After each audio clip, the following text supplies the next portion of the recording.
Miq Radio Ngjallje, jemi sërish me historianin dhe teologun e kishës sonë, me doktor Thomas Shkira. Në fakt, sot do të cilin për ju të nderuar miq të Medias Ngjallje, do të cilin pikërisht profilin e një prej klerikëve i cili e përfundoi jetën e tij në burgun e Burrelit gjatë periudhës së komunizmit. Do të cilin sot profilin e Atë Stavro Rexhës, i cili vinte nga Dhivri i Sarandës. Pikërisht për këtë temë do të flasim sot. Profesor Thoma, çfarë kemi nxjerr nga të dhënat tuaja? Çfarë dim për Atë Stavro Rexho? Atë Stavro Rexho është një klerik i cili pati fatin e keq, po njëkohësisht edhe fatin e mirë që të vuajë gjatë periudhës së komunizmit, po edhe njëkohësisht themi për fatin e mirë sepse ai dëshmoi virtytet e tij dhe parimet kristiane dhe të gjithë të dhënat të cilat janë vjellë për të realizuar këtë bisedë në lidhje me vuajtjet e këtij kleriku gjatë periudhës së komunizmit na tregojnë se ky është një profil mjaft interesant i një kleriku i cili shërbeu për rreth 3 dekada, 2 herë u burgos dhe vdiq në burg gjatë burgosjes së tij në burgun e Burrelit, në burgosjen e dytë, dhe familjarët kanë dyshuar se atë e kanë helmuar. Domethënë është një profil i cili ka vuajtur në periudhën e komunizmit, ka dëshmuar, ka pasur atë kontekstin historik i cili është ndikuar edhe gjithë kalvari i tij. Dhe në këtë pjesë ne mund të njihemi fillimisht me elementet biografike. Patjetër. Dhe pastaj mund të përqendrohemi edhe kur më sugjeruat Thoma, mendova që do ishte shumë interesante që ta sillim. Gjithashtu unë gjej rastin edhe të ftoj ndoshta të afërm të Atë Stavro Rexhës, të cilët na dëgjojnë dhe na ndjekin nëpërmjet këtij emisioni, të na kontaktojnë në radion tonë Ngjallja, të na shkruajnë si në Messenger ose edhe në emailin e radios sonë, me qëllim që të marrim edhe informacione më të detajuara që të dimë, po themi të gjithë të vërtetën se si çfarë ka ndodhur me të dhënat të cilat janë vjellë janë të rëndësishme, por natyrisht që qoftë familjarë, qoftë edhe persona të cilët e kanë njohur dhe ndriçojnë aspekte të tjera ose aspektet edhe më tepër të atyre që kanë erdhur në dritë deri më tani, do të ishin të mirëpritura edhe për ta parë më të plotë këtë profil. Atë Stavro Rexho ka lindur në Dhivër të Sarandës në vitin 1903, prej prindërve Panajotit dhe Stamatos, nga një familje e varfër. Arsimin fillor e kreu në fshatin e lindjes dhe pasi u martua, u bë baba i 5 fëmijëve. Në vitin 1928 emërohet në fshatin Gravë për shkollën fillore në gjuhën greke, ku shërben për pak vite si mësues. Më pas e shohim se në vitin 1932 ai vishet prift dhe u caktua me detyrë në fshatin Llazat Kallcat të Sarandës, ku shërbeu për 2 vite.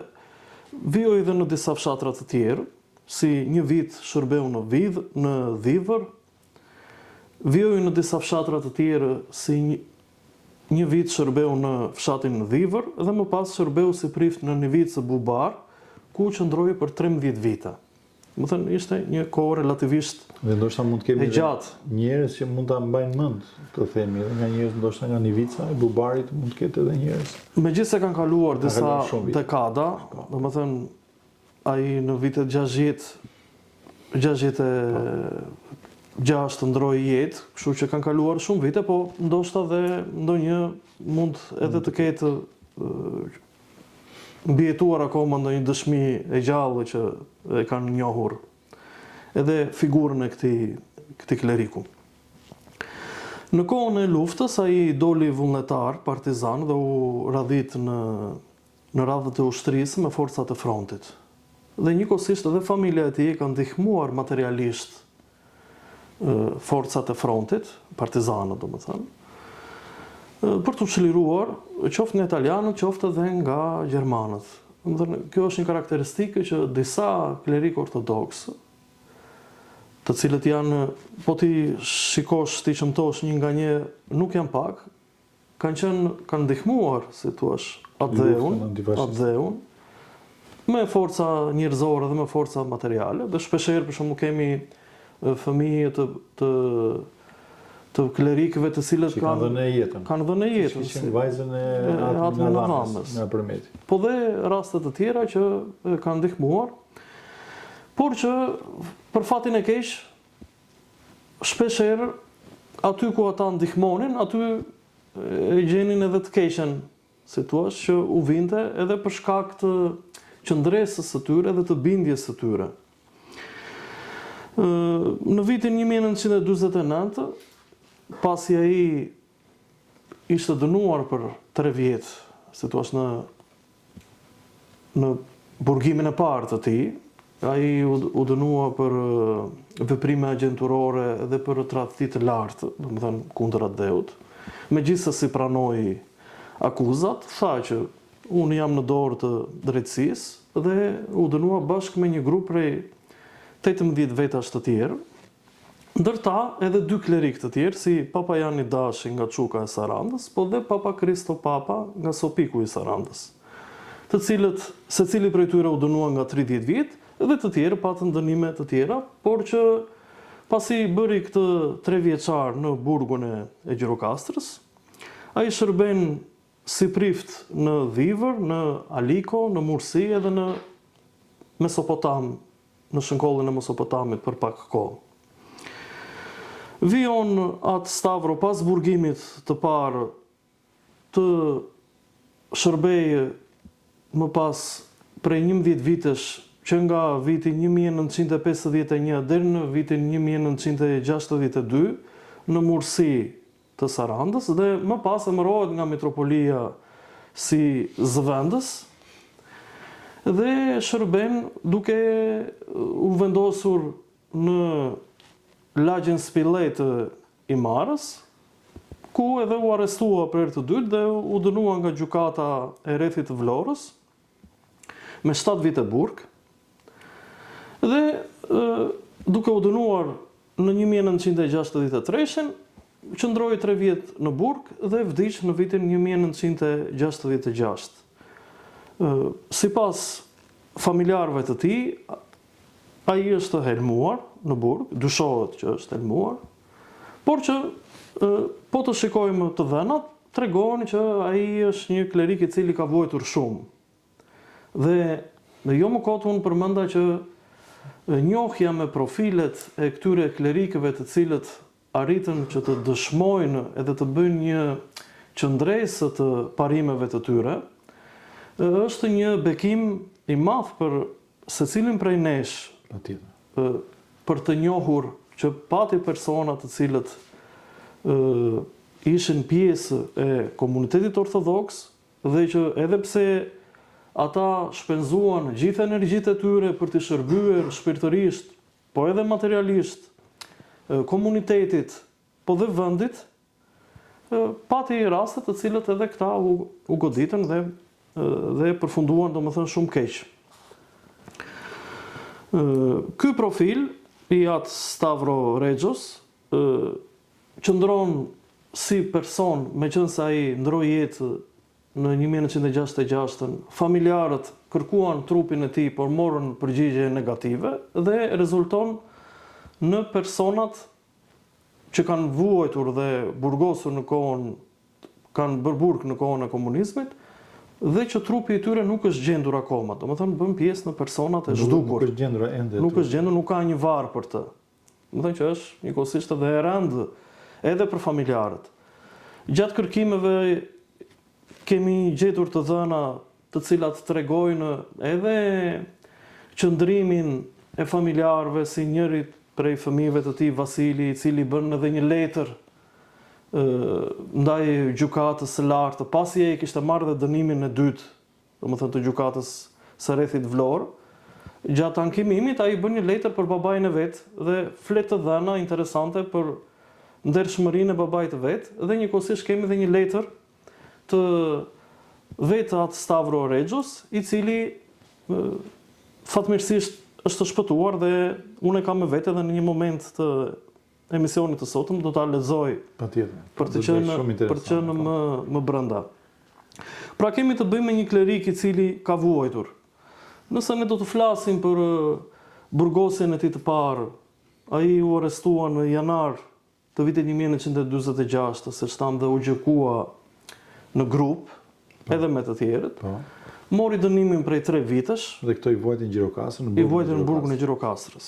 Pastaj, pasi doli dhe shërbeu, se shtam edhe në fshatrat Mursi për një kohë të gjatë, u transferua si një klerik edhe në Himar dhe Mitropolia fakti që e ka emëruar si zëvendës të saj në Himar tregon se ai ka shërbyer popullit në atë kohë, duke ditur edhe kushtet.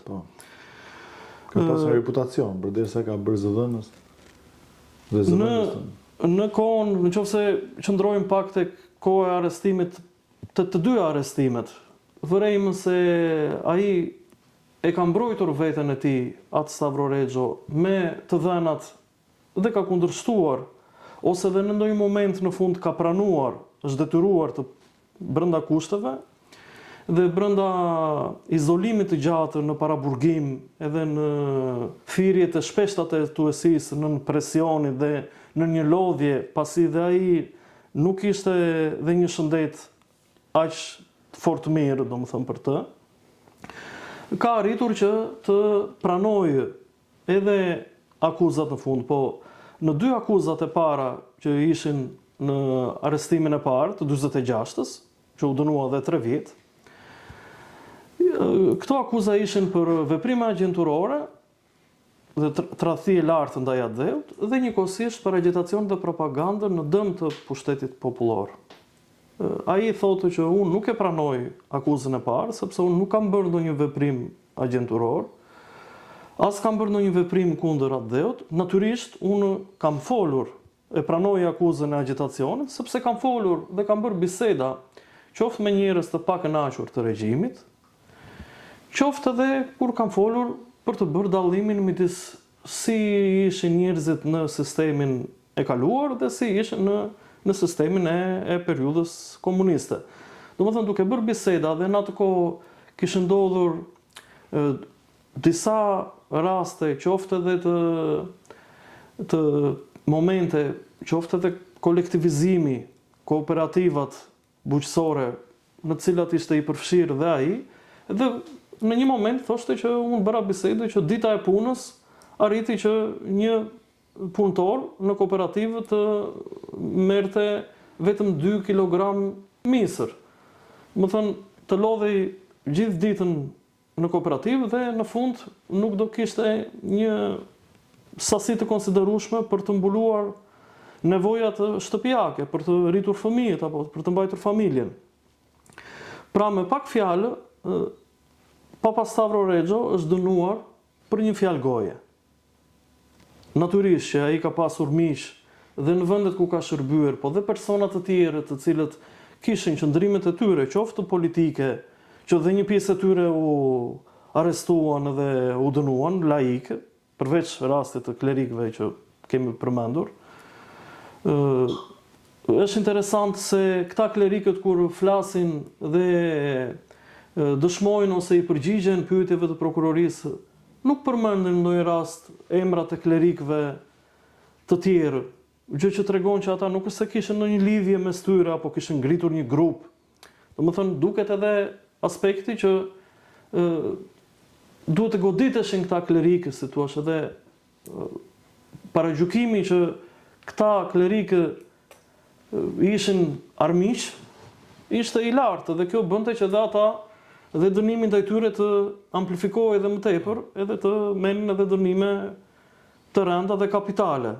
Në rastin e Papa Stavro Rexhos, ai e dëshmon këtë gjë në arrestimin e parë dhe thotë që unë vërtet kam bërë biseda, por nuk është se i kam bërë, domethënë biseda që dhe i pranoj që këto kanë qenë kundër pushtetit. por jo se e kam bërë me qëllimin që të bëj dëm të madh, qoftë në komunitetin ku jetoj dhe tek njerëzit. Tha një të vërtet që pagesa që merrnin mbrapsht nga puna që bënin nuk krahasoj, domethënë. Po, kështu ishte edhe ligji i kohës, edhe në këtë mënyrë e kam mësuar dhe shumë të tjerë, jo vetëm klerik, po dhe laik. Domethënë, po u gjet si një shkak ai Thomas sipas u gjet si një shkak, edhe në rastin e dytë, për shembull, kemi një boshllëk. Po. Që nuk kemi një dokumentacion që na tregojë në ndjekjen ose survejimin e tij që nga arrestimi i parë, domethënë që nga vendimi 1946-s, që u dënua 3 vjet, deri në vitin 1962. Duke që sigurimi i shtetit e përndiqte. Domethënë kishte caktuar në këtë rast, në këto vite, 1946 deri në vitin 1962, nuk figuron asnjë dokument. Domethënë, s'është marrë njeri me të. Po, ai vazhdonte punën si klerik. Ai vazhdonte punën si klerik, me komunitetin, bënte ato bisedat e përditshme. Natyrisht dikush e çonte bisedën vetë tek problemi dhe ai mund të përgjigje ose dhe ky mund të fliste pjesën e tij. Domethënë, këto janë në aspektin njerëzor. Natyrisht, ato mund të sipas gjykuesve, ato ishin shkele të rënda. Dhe në rastin e dytë, si nisi akuza për ta dhe spuntoja për ta gjykuar përsëri Papa Stavroregjon, se ai shërbeu për kaq vite, erdhi, shkoi dhe në Mursi, qëndroi dhe pranë kooperativës së Mursisë, gjë që ka dhe disa të dhëna interesante që lidhen në kohën kur punoi aty. Dhe në vitin 1962, një antar operativ thotë që pasi unë lexova të dhënat e dosjes së vjetër të atë Stavroregjos, që ishte që nga 1946, si thua kopsitur, sepse ai kishte bërë dënimin e ty dhe u mbyll. Unë kam vërejtur thotë të dhënat të cilët atë të rëndësishme që duhet të merret parasysh për të nisur një hetim të ri.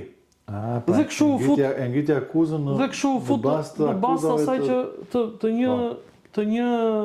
të një vendimi që vetë ai e kishte kryer si periudhë dënimi. Ishte edhe raste që ndodhte kështu thonë, që të rigjykoheshin prapë, hapej dosja prapë. Që të fillonte përsëri, domethënë të gjejnë një sebeb. Dhe kjo bëri që të bëheshin 2 kontrolle, një në shtëpinë e tij që ishte me qira në lagjen Spille të Imarës, edhe një pas pak ditësh edhe në Dhivër të Sarandës. Ku kishte shtëpinë vet. U bën kontrollet, pasi u kërkua që a ke ndonjë gjë e cila është ndaluar me ligj, ai thotë jo, s'kam ndonjë gjë. Dhe u bë kontrolli dhe gjetën një dokument i cili ishte në gjuhën greke dhe ajo në gjykimin e dytë u përdor që meqense ti ke ruajtur këtë dokument i cili e kishte kopjuar nga një bashkëpunëtar tjetër, po as se kishte përdorur si trakt, që të thuash t'ja jepte ndonjë tjetri, apo ta shpërndante, apo ta bisedonte me të tjerë këtë gjë, por fakti që thjesht e kishte kopjuar për ta ruajtur për interesin e tij, se ju duk me interes, në vendimin e gjyqit është interesant se si gjykata thotë që fakti që ti e ke pasur kuriozitetin për ta ruajtur, atëherë ti ke ëndërruar që të vijoje pastaj të bëje veprime të cilat të rëndonin për agitacion e propagandë kundër pushtetit popullor. Vjen një moment që ai nga hetuesit e shumta, sepse u arrestua në 20 maj të 1963-shit, dhe deri në nëntor që u bë gjyqi, qëndroi në paraburgim, shkonte vinte dhe kishte, si të thuash, provokime prej jetuesve dhe pyetje të përsëritura të cilat e lodhën, si thuash, gjatë gjithë kësaj kohe, edhe si çdo të vërej më poshtë nga disa fatkeqësi të cilat i ndodhen në një kohë të shkurtër kur ishte në vitet e fundit, si thuash, kur ishte në burgimin, në paraburgimin e dytë, e bëri në Vlorë, e bëri që edhe të dorëzohej, si thuash, dhe të thoshte që bëni çfarë doni, tani ato akuza që i keni ngritur unë do t'i pranoj në fund të fundit. Dhe do t'a shikojmë edhe nga vetë letra. Pra, por ai thotë që unë nuk pranoj, si thua, që unë kam bërë veprime kundra dheut. Natyrisht që unë kam bërë biseda, të cilat rëndonin, si thua, godisnin pushtetin, por jo se i kam bërë me qëllimin që t'i bëj dëm popullit, komunitetit, minoritetit, siç tregon dokumentacioni, ose njerëzve rreth e rrotull. Pra kemi të bëjmë një klerik i cili shërbeu për rreth 3 dekada kishës, vëret se në dokumentacionet e para ai nënshkruan me atë Stavro Rexho, pra në vitin 46, pastaj në vitet 63 ai nuk nënshkruan si i tillë, po shkruan vetëm emër mbi emër. Stavro Rexho. Kjo gjë tregon që në periudhën e dytë, domethënë duke ardhur në vitet 60 që vjen edhe vala Përforcoi lufta dhe përforcohet lufta dhe bëhet një luftë më e hapur ndaj fesë, duke ju afruar, si thua, zenitit të shkatrimit kundër besimeve fetare në përgjithësi. Ai nuk nënshkruante me titullin e tij priftëror. Domethënë me vendosjen e këtij titulli. Domethënë, si thua, vetvetiu duket që diçka, si thua, e pengonte, domethënë që ai nuk shkruante si tillë. Shënonte vetëm emrin mbi emër. Tani mund të lexojmë edhe një nga letrat e shpëtuara, si thua, që vetë pas gjykimit të parë që u bën nga gjykata e Rrethit të Vlorës, me dënimin që u dënua për 7 vite të jetës, por interesante është edhe njëkohësisht edhe letra që bën i biri, Vasili, i cili thotë që, ndër të tjera, thotë që si mund ta lejonim në baban, thotë, këto të gjitha akuzat që janë bërë për babain janë gjoja, se ai sikur ka folur apo sikur ka biseduar me të tjerë dhe ata dëshmimtarë që erdhën, thotë, kur ne ndoqëm gjyqin e hapur, ku isha pjesë dhe unë, nuk e pranuan që ata kishin bërë biseda politike ose të ishin kundër regjimit dhe pushtetit asaj kohe. Dhe njëkohësisht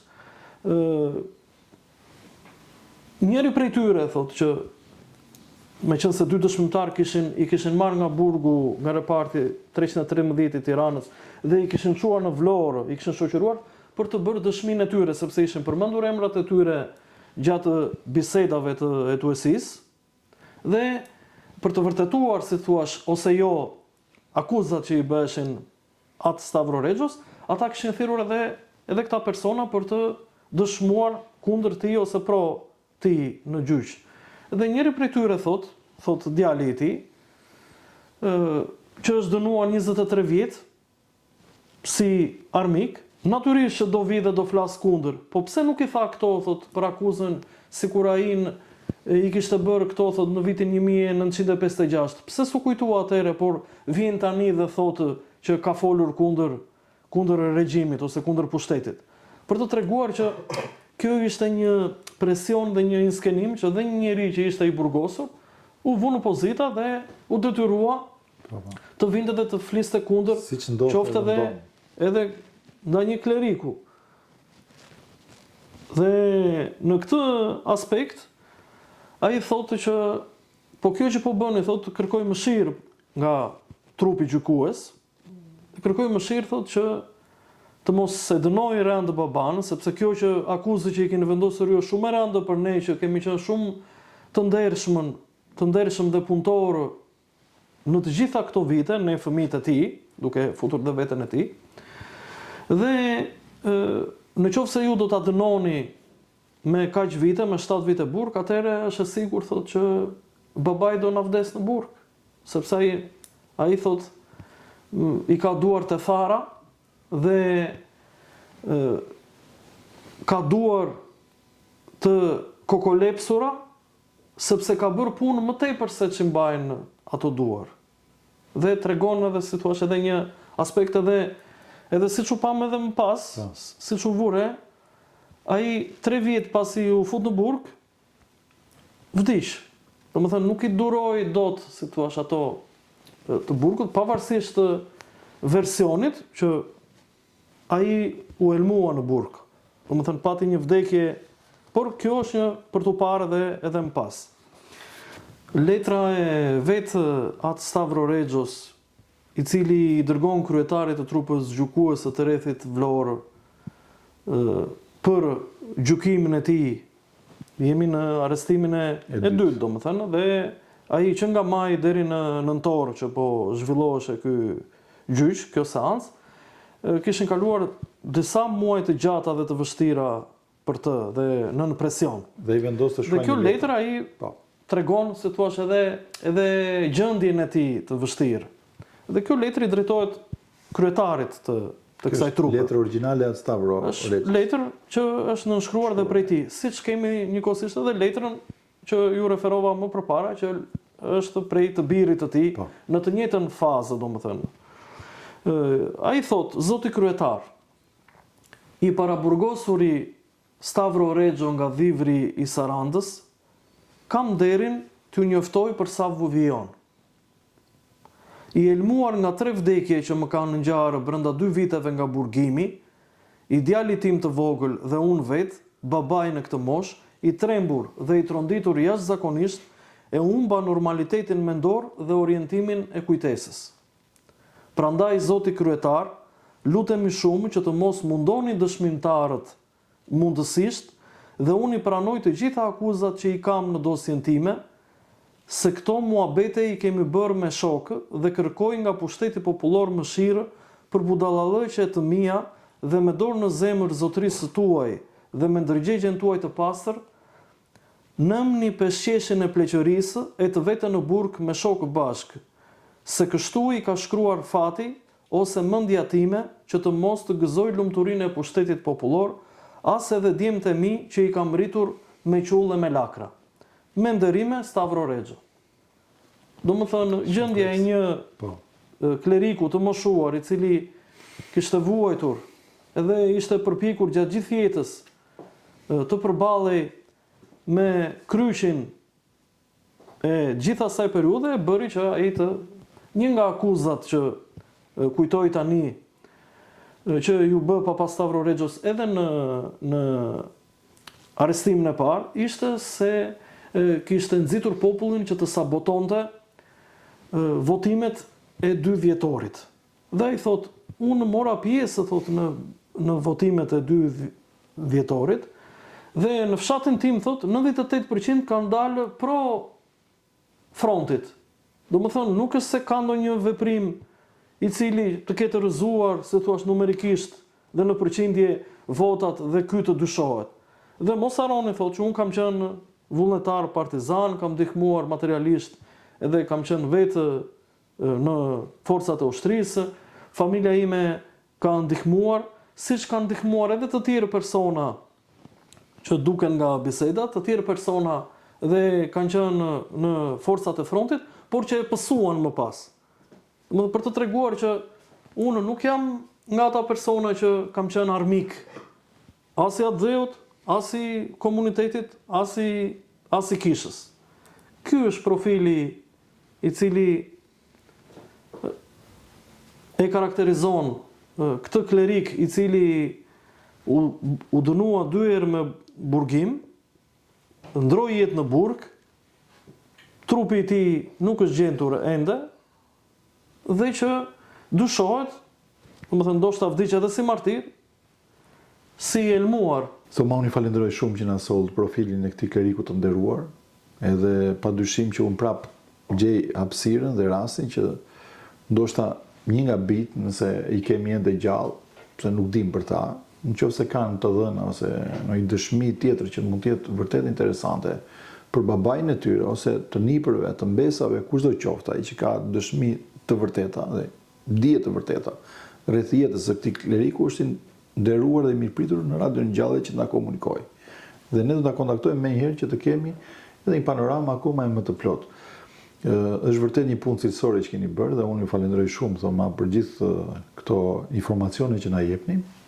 Jeni ndër të paktët që keni këto informacione dhe I ofroni me qëllim që ne të sjellim në një lloj kujtimi ndaj tyre, por pse jo edhe një lloj venerimi, nderimi ndaj veprës së këtyre klerikëve. Ne shikojmë sa kanë vuajtur këta njerëz, edhe në fakti që ne tani së bashku po punojmë për të nxjerrë në pak këta klerik, do të thotë që ne kemi në mesin tonë klerik që edhe janë martirë të kishës sonë. Ju falenderoj shumë, Thomane, do të vijojmë sërish në emisionet tona të flasim, të sjellim profile të klerikëve të ndryshëm të kishës sonë që kanë vuajtur gjatë persekutimit ateist për gjatë periudhës 1944 deri në vitin 1990. Faleminderit shumë.